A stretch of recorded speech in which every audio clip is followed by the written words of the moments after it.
The JKB back with another video review. The real question of this review is, would you sleep with a zombie? Comment below, let me know. Maybe some of you did marry a zombie and are currently sleeping with a zombie. Let's get into the review for Dying Light the following.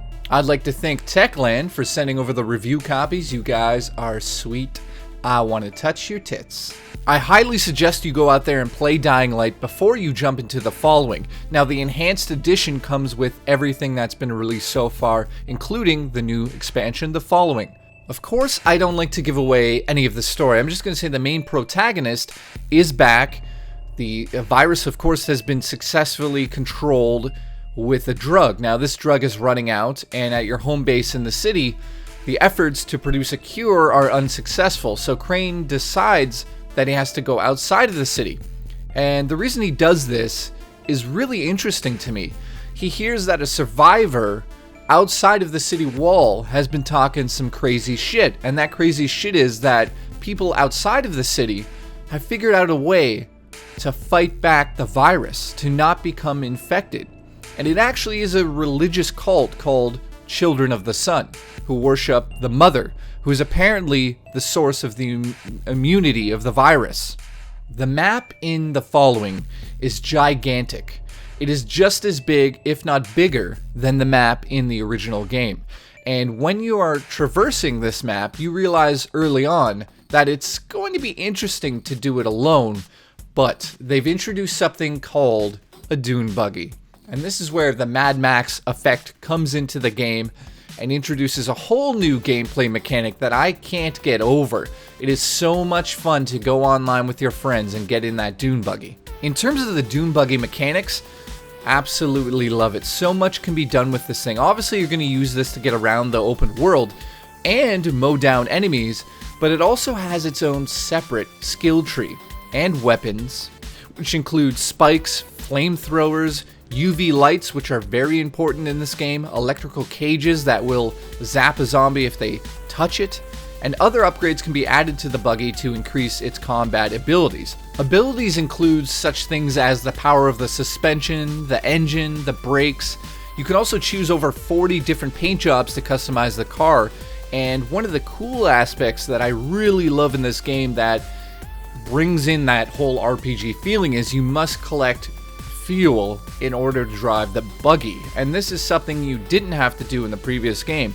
So every time you come across a car in the open world now, you want to loot that car and the hood of the car to steal parts out of so you can maintain your buggy. One of the other things the game includes is a new difficulty mode called Nightmare Mode, which extends the duration of nighttime and increases the strength and health of the enemies, which, if you've played one of these games, you'll understand that this literally is a nightmare, and if you complete it on this nightmare mode, you need to give yourself a round of applause. I am just some dude sitting and playing video games in a small apartment in Toronto. I want to say thank you for listening to my opinions. They mean the world to me, and I really try to go into these things thinking that I'm a consumer, because it's very important for me to say, don't buy this, or buy this game. Now, Techland is quite aware, I'm sure at this point, this game has some bugs, and it was a little messy. On a scale of 1 to 10, how buggy and messy was it? It was just about a 2, maybe a 2.5. I had a game-breaking bug, which caused me to lose some minutes and reloading, but that's not the end of the world. When a company releases a game with bugs like this, and I'm talking directly to Techland, I can kind of understand. This is a massive open world where I just don't know how they would go over it. It would take another 6 months to go over a game like this. I'm being honest, guys, this is where I can look past the minor technical issues. It's not a solid game.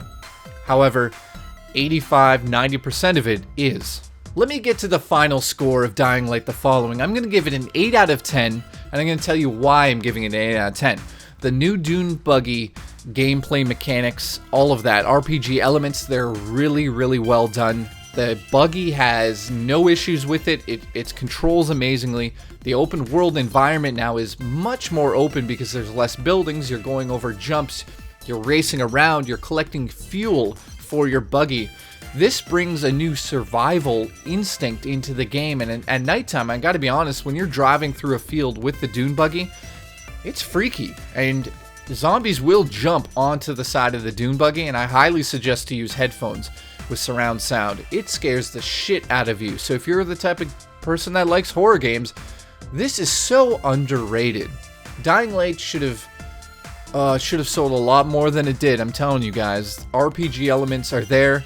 I highly suggest to go out there and get the complete package if you haven't played the game before. It is over easily 80 hours of gameplay. I'm telling you, this is one you must play if you are into zombie games. Thank you so much for watching. I'll see you guys next time on whatever review I do next. Probably Far Cry Primal.